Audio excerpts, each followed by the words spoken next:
Hello y'all. I'm gonna talk to you about batteries, lead battery. I wonder how you all do. Do you check all small and big batteries for lead acid that you can sell for money? When I come across batteries that looks like lead acid, I always check the batteries if these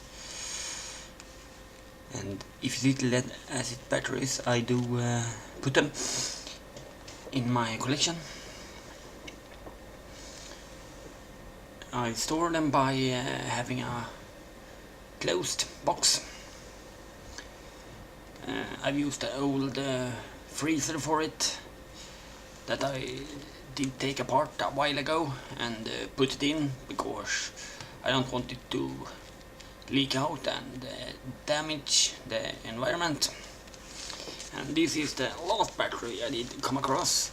It's a small lead acid battery, not big, not small. This is my Samsung phone, and as you can see, it's not a lot big, but it is a lead acid and it's worth some money. So I will check big as small batteries.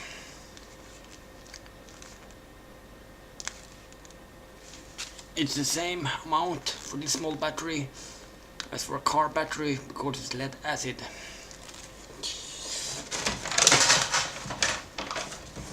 And when you're handling batteries, always wear gloves. And if it's a broken battery, use safety goggles, because if you get the acid on you, you will hurt yourself and it's not good for you and your body.